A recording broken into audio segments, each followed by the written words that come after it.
I'm looking forward to having a wonderful time with you all. So first of all, I begin by saying that it is my absolute pleasure to extend a hearty welcome to each and every one of you present here. So we are so thrilled to witness such an enthusiastic audience gathered here today, who are here to deepen your understanding on various significant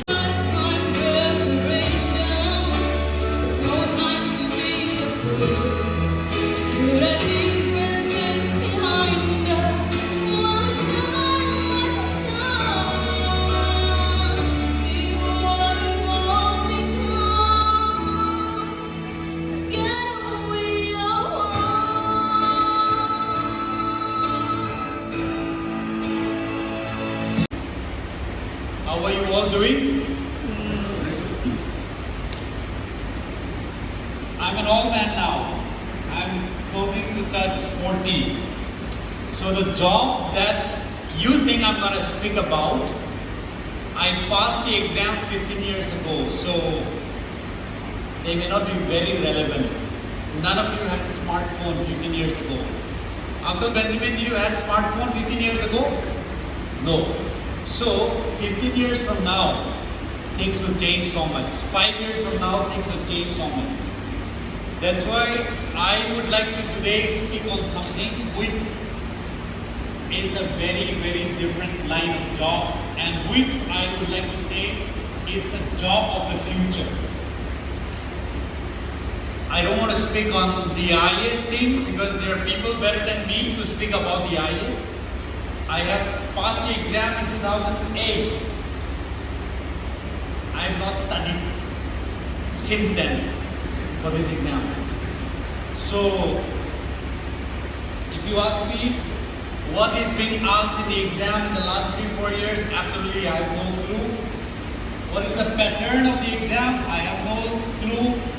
What is CSAT? I don't know. So please don't ask me how to study for the exam. That's very clear.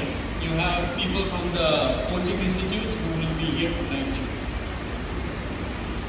I thank the Zeliangrong Student Union for this opportunity. My time for young, successful people whom I have come across in the last 2 years of my posting here in Delhi, in a job very different from what I am doing. Just maybe about 2 weeks ago, I also met a gentleman who is just here with us, Sir.John Khiangte. We were just discussing this and that. I was thinking about the possibility of me applying for a World Bank job, but because of the situation, I may not be able to move this and that. I just found out that the type of job that they are in is the job of the future. How many of you have a parents who are district council teachers? Can I see your hand? Or any of your relatives who are district council teachers? Don't feel shy, just raise your hand. 1, 2, 3, few of us. People like Sir.John Khiangte makes, he will not tell his salary, okay? So let me just give an idea. Makes a salary equivalent to about 50 district council teachers together in a year. How cool is that? We never know, right? The young people here who will be speaking. Mr. Sanju Verma. Sanju, sorry, your second name? No, I'll just call him Sanju. We all think that we're the only poor people struggling to study.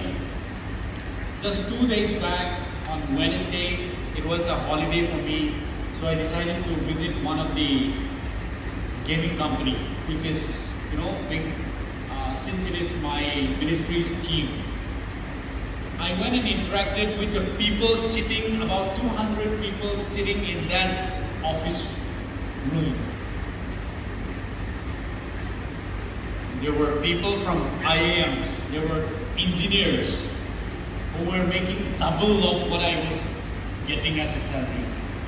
So on my way out, I just came back to Sanju and said, Sanju, you are doing a very niche very different job. How did you get into this? He passed out from NID, he will tell more how he get there. But the more interesting thing is, his father is a painter.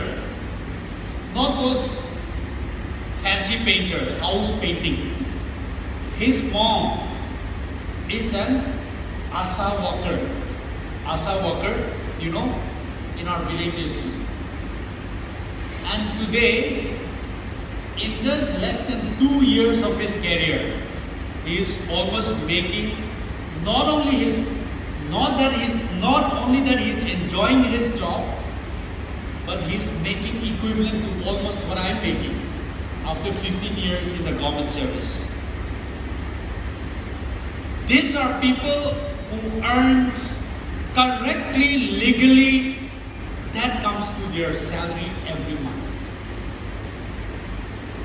We have people like Elena. I met her 1.5 years ago when I visited their studios.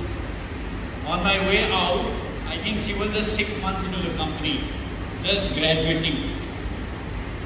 She was saying, I just recently got hired to work with BMW. Wow. You know, so those are the type of jobs which I feel should be made known to people. They may not be from the richest family background, but still they have shown to the world that you can do it. So I want them to introduce this space of work to all of our community. So before I conclude, I just want to say a few things. Irrespective of the jobs that you take up in life, number one, you need to have dedication to reach that goal. Early in life, maybe not very early, but around the high school, higher secondary time, I realized things which I believe I was good at and things which I was bad at, however much I tried. I'm really bad at drawings. I can't even draw a simple house. Even a snake I can't draw, you know. Picture of a tree I cannot draw. I'm really bad at it. I'm bad at music. Our family always have guitar. Many of my family members can sing. I can never learn to play guitar beyond 3 chords. Okay, I'm bad at it. I cannot differentiate what is soprano, whatever, SP, tenor, this, bass. I can never differentiate. Okay, I'm bad at all of those things. I'm bad at going to the paddy fields. I once went to paddy field with my mom. I thought everything has to be clear, so I remove all the paddies also. Along with those, other plants. I remove all the paddies also. So my mom had to immediately stop me. Please, go back to the hut, you take rest. I'm glad I discovered those things that I was bad at so that I could focus on something I was good at. I was not bad at physics. I was pretty okay with math. I was good at a lot of things which requires memory learning, this and that. I really work hard for that. I gave my all in all, every chutti. Even after Sunday school, I would just come back home and would be doing my maths calculation and physics, problem solving and all of those. I was really, really dedicated for that. I gave my best. Secondly, further in the career, after being, having achieved, I also discover more trade. That given a chance, why not grab this opportunity? I started speaking at various platforms, TEDx platform, university, colleges. Today, whenever I have time, I go for corporate talks. I can raise money for village schools, for orphanage. One talk, they give me 1 lakh, 2 lakhs, not to my account, not for my personal use, but I can help some people in need. Because I have experiences in working in the rural areas. It is not too difficult for me now to raise funds. I'm so happy to tell you that just yesterday, I was able to raise 22 lakh rupees to support my village hospital to employ an MBBS doctor, a BSc nursing, and a lab technician for the next 1 year from Australia. I realized those things that I was good at, I built upon it, and I'm happy to tell you that these are things that are impacting the life of people back at home. I also feel I am not bad at identifying some talents, identifying people who would be able to do well and also be able to contribute back to the society. The last 5 years, I've been sending about 15 or 20 girls to do nursing in Narayana Rudalaya in Bangalore. Today, I'm happy to tell you that more than 60 of them had passed out. They're working in different parts of the country. I'm finding a way now how to send them abroad. Just last week, the interview had been done for the next 15 people batch to join them in the month of September. I identified about 22 girls when I was DC to send to Bangalore to learn coding, computer course free of cost in Bangalore. You know what? 4 of them landed up to, after 10 months of training, those girls who would have not done anything further, class 12 pass, normal arts, graduate, who knew nothing about coding, I was able to teach them coding through my Friends Institute. 4 of them landed up to work in Accenture and they're still working. 2 of them in American analytical company called Hotspot with salary of about 50,000 or 60,000 a month. Those talents I was able to see, and I'm happy to tell you that I was able to give them a second chance in life. Those things, even after being successful, I continue identifying the talents. To talk about civil service, every year I send about 3 or 4 people to do coaching in one of the best coaching institutes here in Delhi. They give me special scholarships concession. In 2017, one OW girl from Nagaland reached out to me on Facebook. Sir, I also want to write civil service, this and that. I'm raised up by a single mom. So far I've been able to study because I've been always getting scholarships. After my graduation, what do? I want to go to Delhi, do coaching. Next day, please, I told her, please send all your certificates. She sent all on WhatsApp. Verified it, said it, wow, this girl deserves help. I said, after your graduation, you let me know. After graduation, she let me know. I sent her to Delhi to do a coaching 100% scholarship. I told another friend of mine to help her with 6,000 rupees a month. You know what? In 2021, she topped the Nagaland Civil Service. Okay, rank 1. In 2022 exam of civil service, she made it to the IPS. In 2019, one boy came through his uncle who was a bank manager. He came, his uncle requested that I gave him a chance to do IAS coaching. I said, I don't know you. Why should I help you? But after interacting with him, I felt that this boy's got a talent after talking to him. His father left 4 of the children to stay alone. No, left, married another girl, and he was barely 4 years old. He's come up so far. He said, okay, you go and do the coaching. I wrote for 75%, no. Sir, even this 25% they'll not be able to pay. I wrote for 100%. He made it, joined the coaching. Last year in the civil service exam, he made it to the Indian Revenue Service. How cool is that? I'm happy to tell you that you have to be successful not only for yourself, but you've got to be successful to make others equally bear the fruit of your success. So that's my word of encouragement to all of us, and I am sure this session will be encouraging to all of us, and especially from all of these different fields. It will open up the eyes of our people. Thank you so much, and God bless. we use for renderings and post-productions. It's an Epic Games engine, so I am working for that, specialized in Unreal Engine. So basically, I did my graduation from lovely professional university in specialized in modeling, 3D modeling. I had no idea about Unreal Engine till then. Then I got an opportunity from Mediamonks India. So then I was working for a few brands like HP, Cadbury. I did product visualization, look development and stuff. It was pretty good, but I had always a soft corner, you can say, for automotive. And I was very much dedicated to how to render cars and like how to make it more realistic.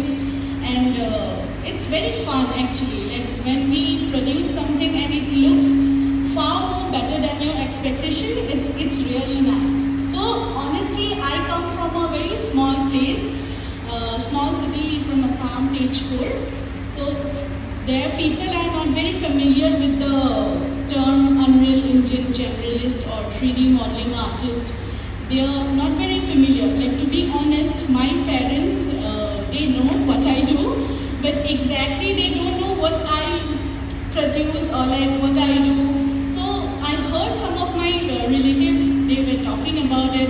They just were discussing what I do, and I got to hear that they told someone that I sketch and I do some kind of logo modeling and something which obviously it's not their fault, because this kind of field is not very popular in our places. So it's our duty, I find it's our duty to make them. God and all His blessings for giving me the opportunity to be where I am today. If not for His grace, I wouldn't be here.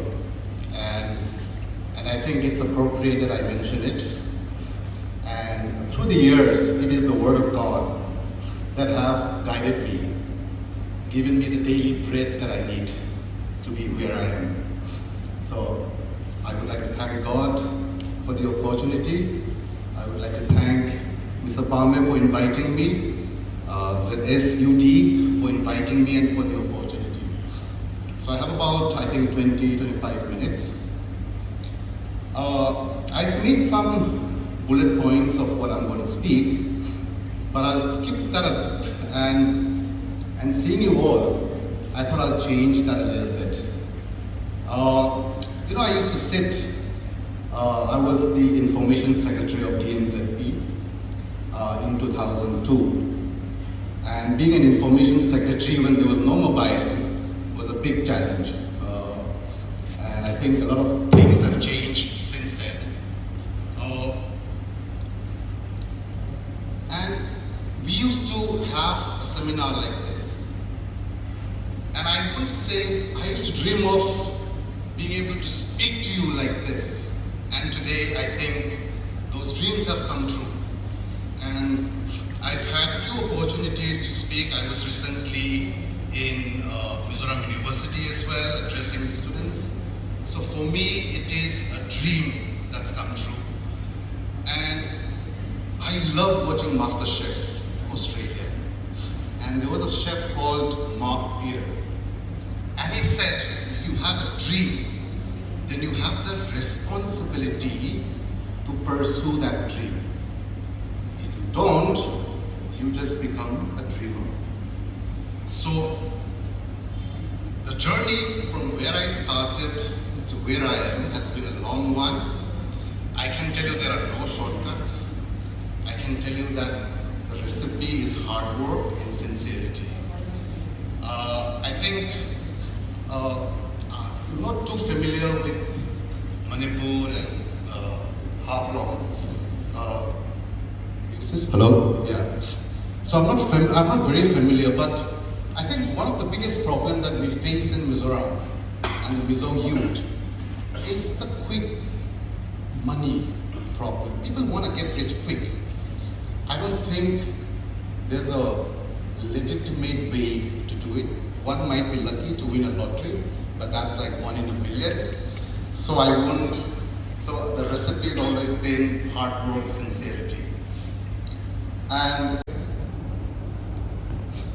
But I believe I could do it, right? Philippians chapter 4, I can do all things through Christ who strengthened me. I believed it, and today I speak to you in English. I speak Hindi, and I can make you very angry in Punjabi.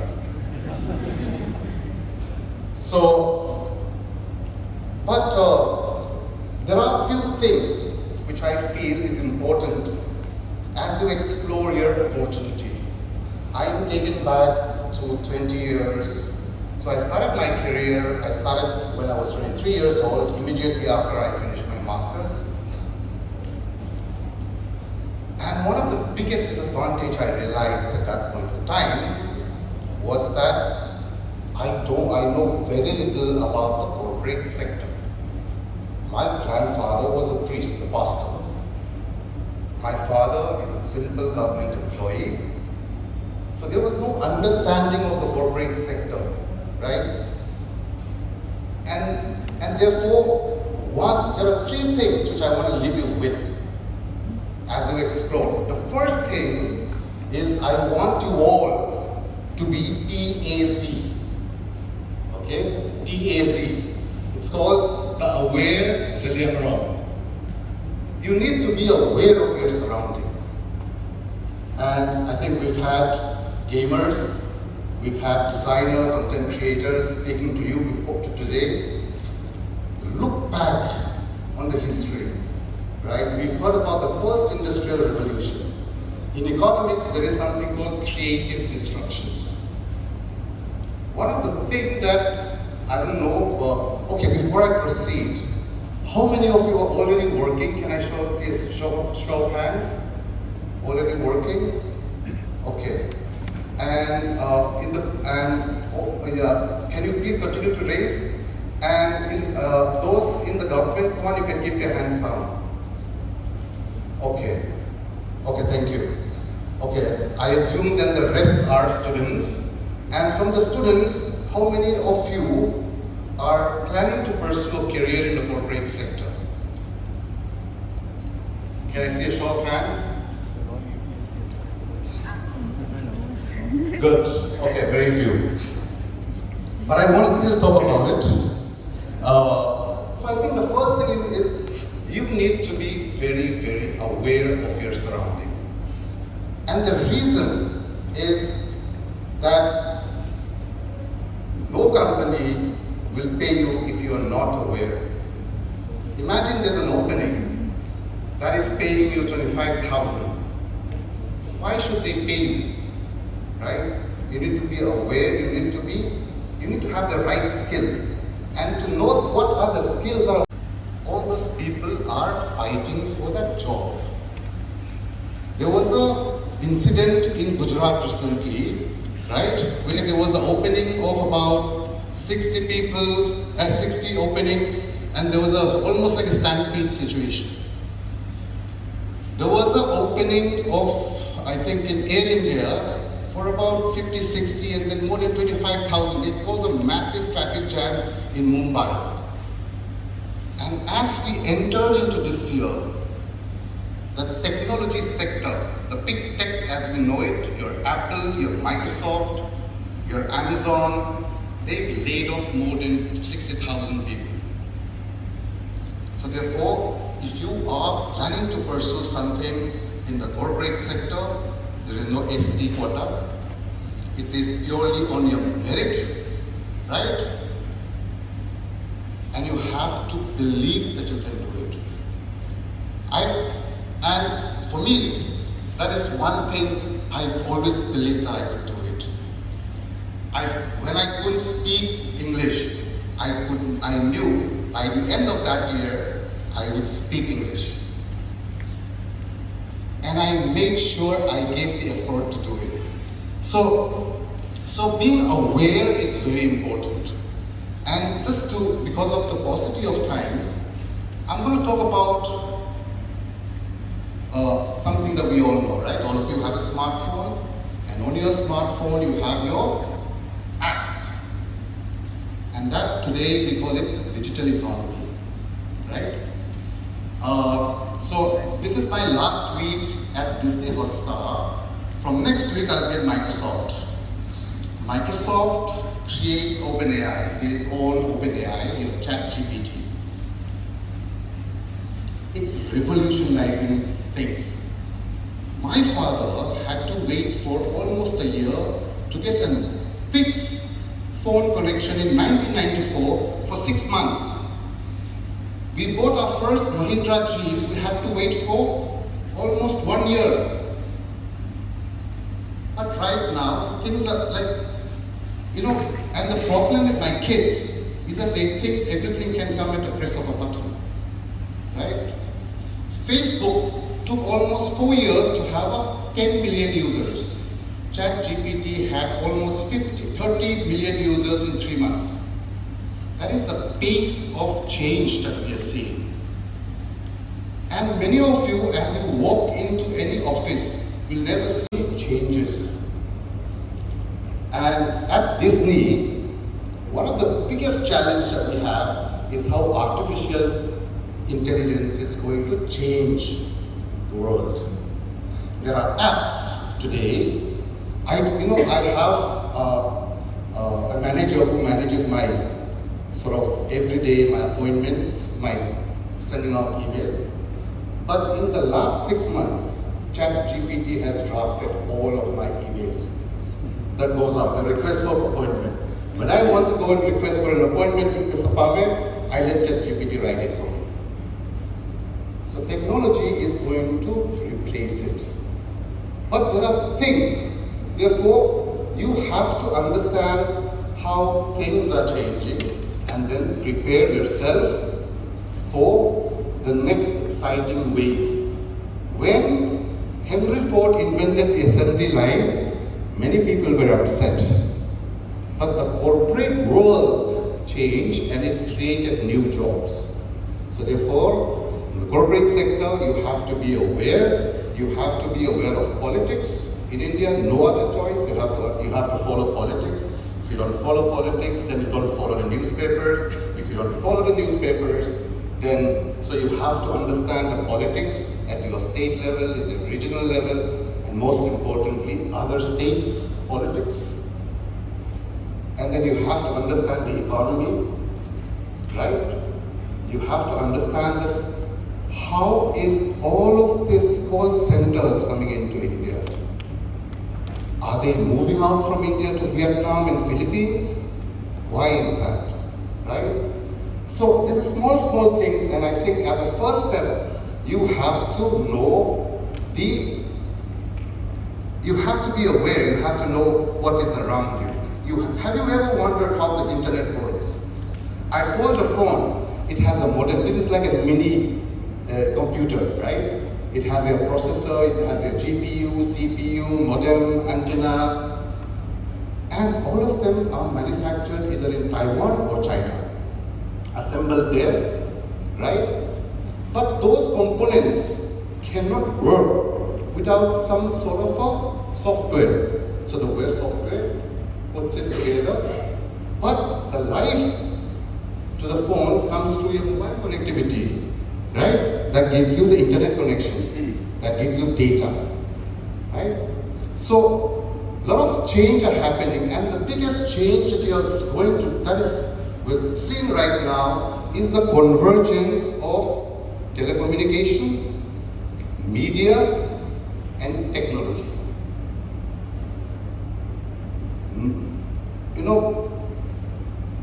My kids think that everything can be touch screen. So when I went home to my parents' house in Mizoram, they were trying to change the channel with touching the screen of the TV, right?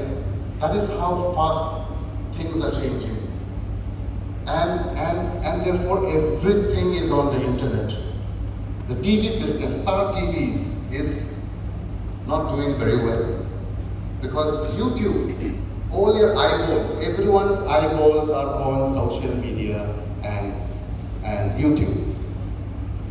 Ever wonder why is YouTube free for you? Somebody's paying it, right? Somebody's paying it. So it's through advertisements, right?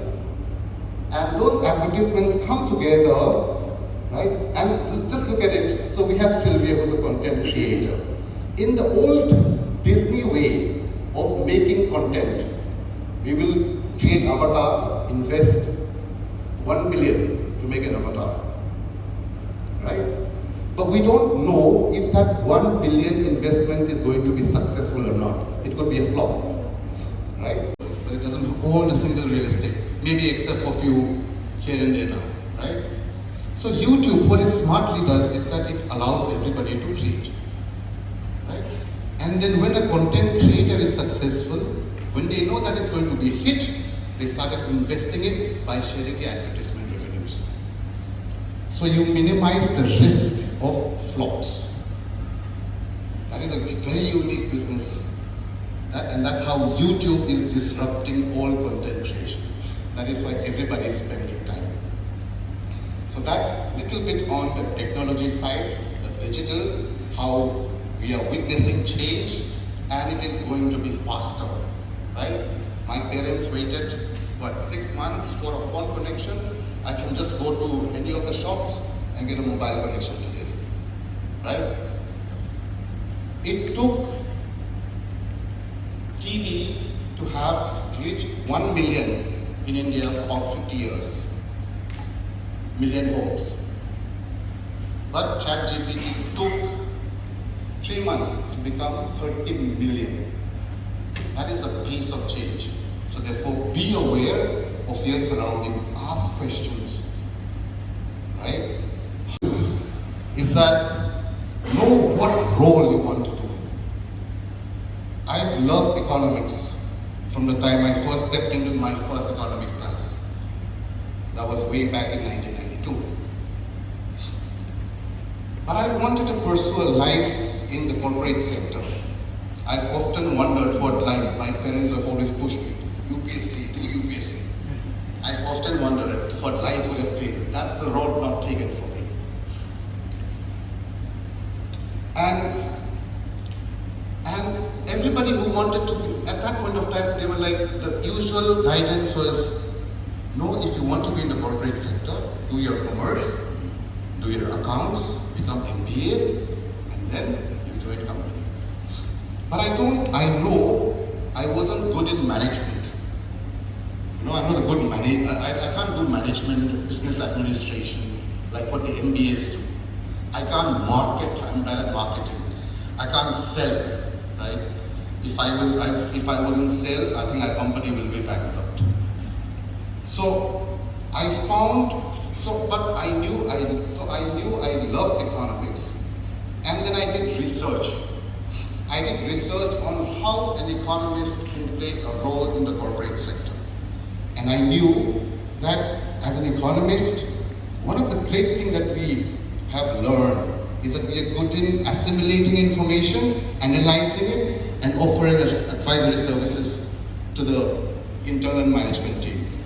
So therefore, if you're planning to ever pursue a life in the corporate sector, be very sure have some idea. You might not have 100% clarity, but have a clarity on the direction that you're going. And just don't, listen to others, take advice, but have the courage to have your own opinion, form your own opinion, and that's very important. Know what role you can play, right? So we have water bottles. The water bottle is designed by a designer. The labeling is designed by again, right? Initially, water bottles were sold in glass bottles, but in transportation that they would break, there was too many losses, PET bottles came. PET bottles are now undergoing the biggest challenge because of environmentalists. You use it for 1 hour today, and this plastic bottle will live for almost 1 million years. 1 hour use, 1 million years until they decompose. So there, if you are an engineer who can find something that is environmentally sustainable, right? Then you have a solution for the company. If you don't, if you know someone who knows who have a solution, you can still pitch it. So have an idea of direction that you want to, right? And think that the person who is going to hire you have to hire you for your skills. The third thing, very important, we live in the same city where our president and prime minister lives. How many of you here, I knew, when I was in college, I was very happy with the Mizo community because I never experienced that laid back, relaxed Mizo community. I grew up in Shimla, right? So I never had, so I loved it, very close community, sing together, party together. I loved it. But what I realized was being here, and there were some Mizos, so some of our friends would only speak Hindi to when they are on an auto rickshaw or when they want to buy Pame. You could spend a whole year in Delhi without having the opportunity, without trying to network with some of the leaders of this country. You have some of the best companies that are placed here. Why don't you just meet them? There's no harm, right? Networking is very important. The second thing, and networking, as you know, you want to buy a shoe, right? And somebody at some shop works there, so your network gives you a 10% discount, right? For your, Jordans, right? That's the importance of network even at buying a shoe level. Even for your career, no one's stopping you. You are at the heart of India, where the top brains and the top leaders are here. Therefore, start networking. But when you network, you have to position yourself. There has to be a quid pro sort of relationship, right? Somebody will speak to you if they find you exciting. And I know it's not something that it's not something, you can't just become exciting in one day, it's a practice. You have to think about it, you have to do research. Meet somebody, right? So I know Sunny is a gamer and he just showed a poster of Winzo, right? Winzo is one of the largest gaming platforms in the country, right? And we can talk about the future of gaming in this country, right? So I have something to offer you when I'm speaking to you. You have to have something to offer to the person that you're networking with. That could be about your cultural background, your community, or something that is as exciting as how you think you can sell a Zeliangrong dish in some Swedish embassy. I don't know, right? That's for you to think. But your self-positioning, your self-marketing is very important. So therefore I want to leave you with these three thoughts. First is be the aware Zeliangrong. The second thing is know what you want. If you don't have 100% clarity, at least have a direction. Understand the direction you want to go. And find out which companies will pay you for that role, for that expertise, for that skill. And third is network.